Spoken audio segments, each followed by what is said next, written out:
Hey there, it's CJ Miller. I'm coming from Bossier City back over to Shreveport.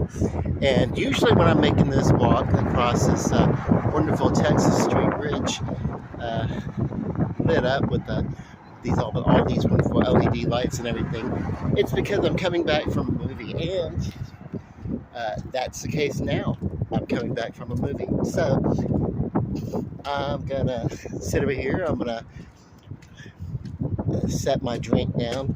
Free refill. Diet Pepsi. I cannot believe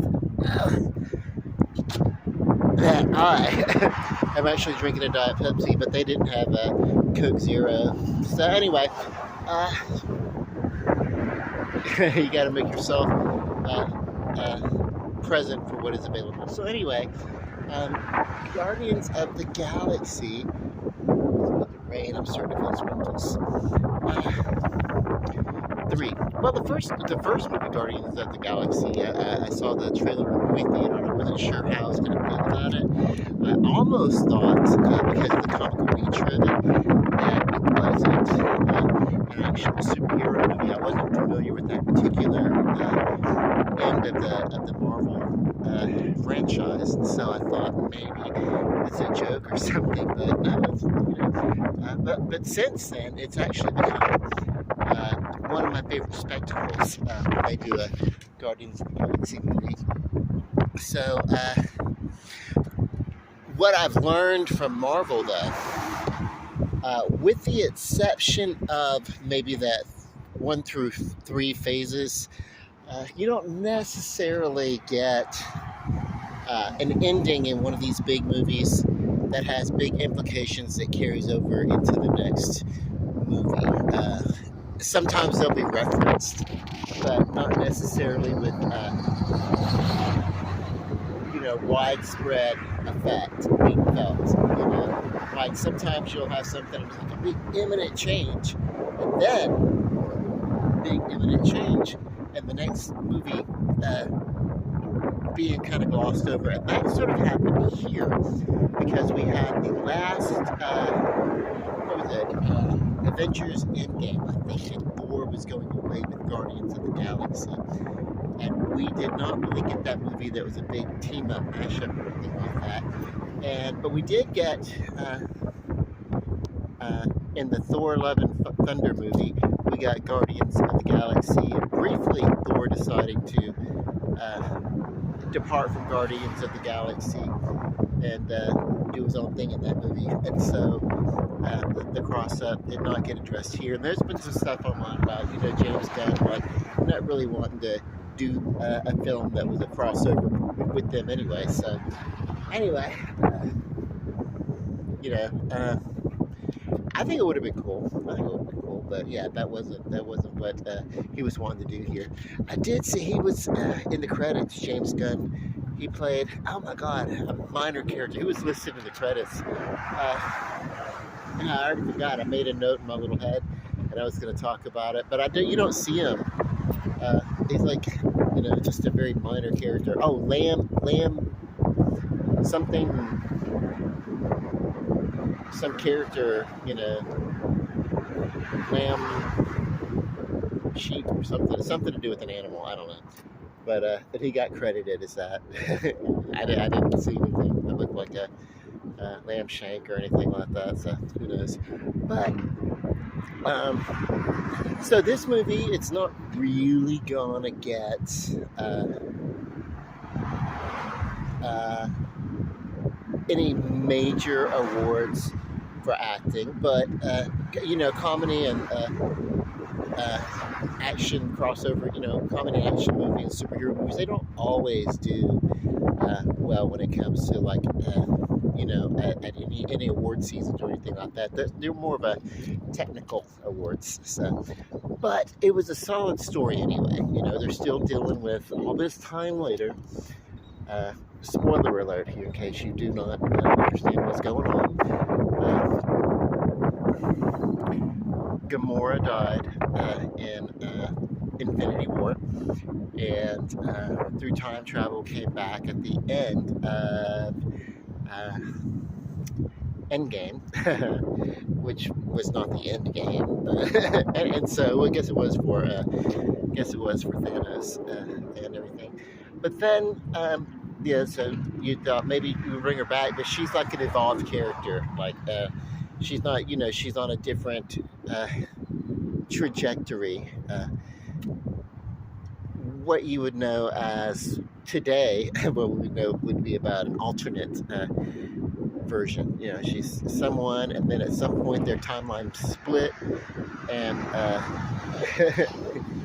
she didn't. At some point, her life did not go the same way as it did in the Guardians of the Galaxy timeline, and so in this one, she's actually with another team, the Ravagers. But there's a team up, so yeah, she does get to work with the Guardians, and that's all I'll say about that. This is some cool stuff, and you think there's maybe well, what I get is you would have thought maybe because with James Gunn going to head up the DCU division of Warner Brothers, like and he was going to have like autonomy in that, and he's doing like a 10-year plan, 2 chapters. First one, Gods and Monsters, and I don't know what the second one is. But so for the next 5 years, he's going to be wrapped up in those developments. So, will there be another Guardians of the Galaxy? And if there is,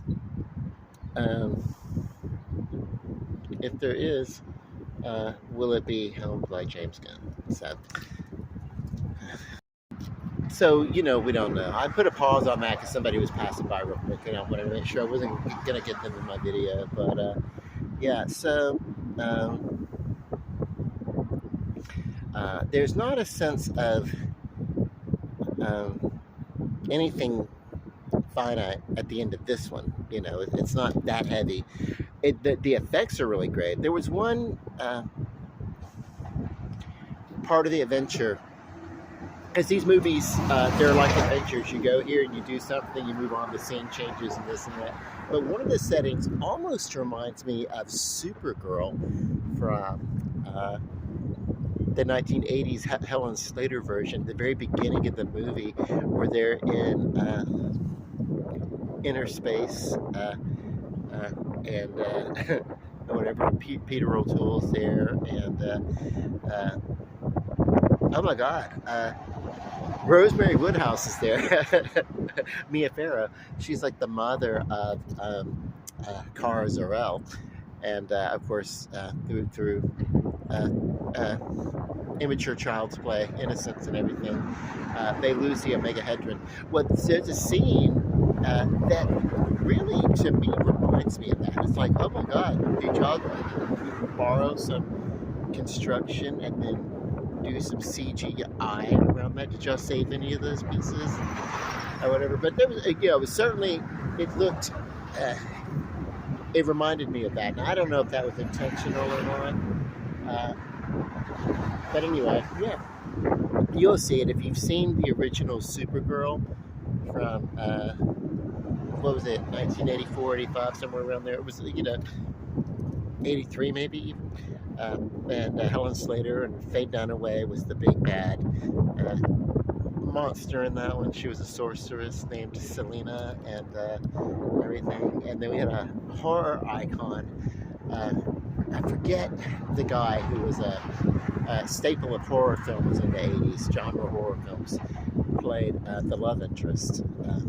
I'll think of his name later, probably not in this video, but I can tell you he was in Terror Train as, a douchebag, and he was in, the remake of Carrie. He was Christine Hargenson's father.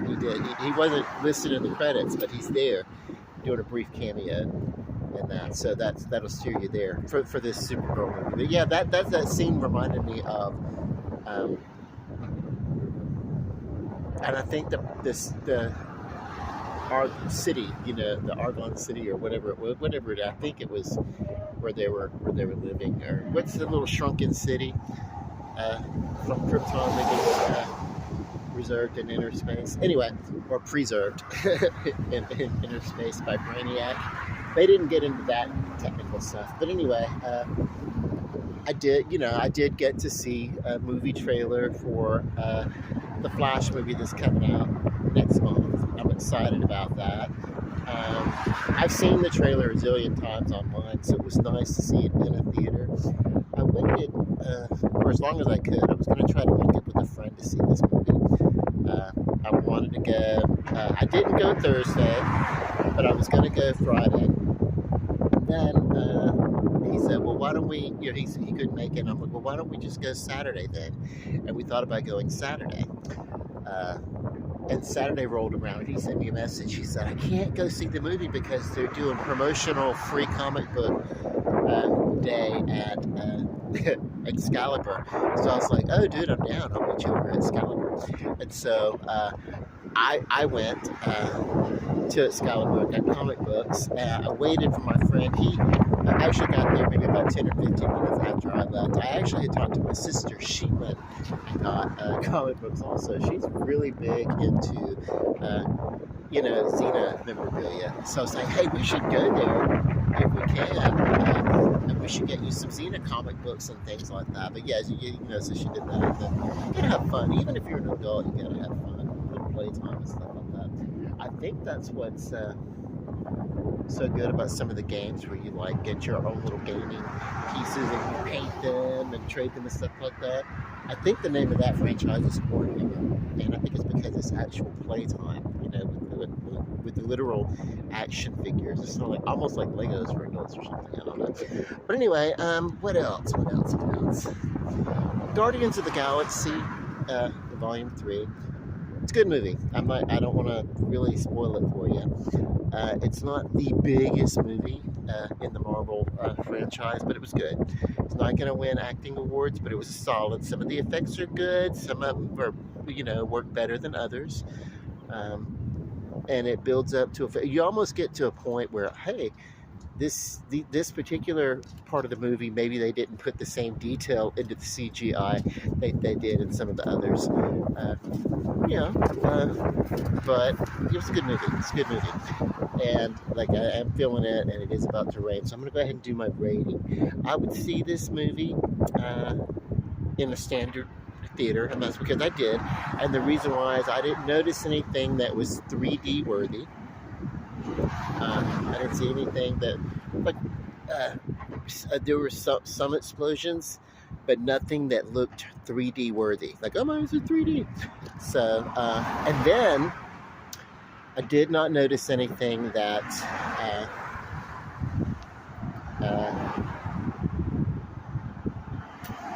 if you want to see an IMAX movie, just sit close to the theater. Instead of in the middle of the theater, sit right up close to it. But, it's because it's just a bigger screen, right? At this particular theater that I go to most of the time, the IMAX is a bigger screen, but it's not so big of a screen that it justifies paying 3 times the amount of the movie. So my excitement for this, I would pay to see it in standard, but I would pay for the snacks, and because I had some popcorn and soda, and then it's a diet soda, and then I got a refill on the soda and stuff. So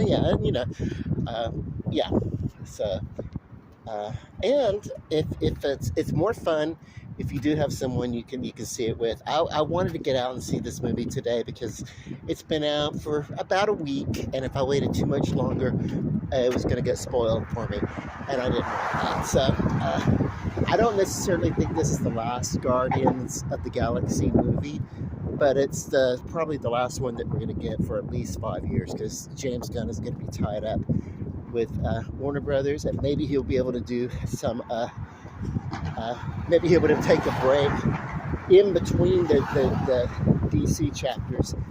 And actually with Warner Brothers, you never know, because they've had so much. I'm not wishing bad luck on it, because whatever is next for the DCU, the DC movies, I want, no matter the tone, no matter if it's the same, no matter how different, whatever they do with it, I just want there to be some continuity, because that's what's missing in the DC franchise. So, and that can only be accomplished sticking it through, kind of going back, uh, I love the DC comic characters. Ultimately, I think the characters have better stories in the comics and the backstories and everything. They're more epic. However, since they've been doing the movies that have been termed DCEU, beginning with the Snyderverse, and I'm not putting this on Snyder, as there's so many different, the studio has not stuck with its tone and has given in first to criticism from the public without giving the fans, you know what I mean? You find a place, find what you do and stick with it and do it. And great, lovely. And then, especially with the genre film, you got to stay the course. And DCEU could not do that. And then later on, they started doing, hey, we're just going to be, we're going to really drastically reduce the budgets and stuff like that. And it probably would have been okay if they had started out with a lesser budget in the first place. But they didn't do that, So, yeah, after the Aquaman movie, all the movies after had been sort of, the budget has been less in the DCEU movies, and you can sort of tell. And so, yeah. But whatever they do, I hope they get some continuity. So in closure, go see Guardians of the Galaxy 3 if you haven't seen it. It's worth seeing in a movie theater, at least at a standard rate, with some snacks if you're not a big snacks person. Maybe you got like some a great movie theater that has some kick-ass features that you want to pay extra for or something like that. I didn't need it for this movie, but you could do 3D. The sound was great. The sound was bouncing all over the place. You're going to get some really great sounds. So, in Bossier, because I live closest to it, if I had my choice, I'd be in South Shreveport watching it in a theater that had seats that reclines, but they haven't upgraded that at this theater yet. So, but yeah.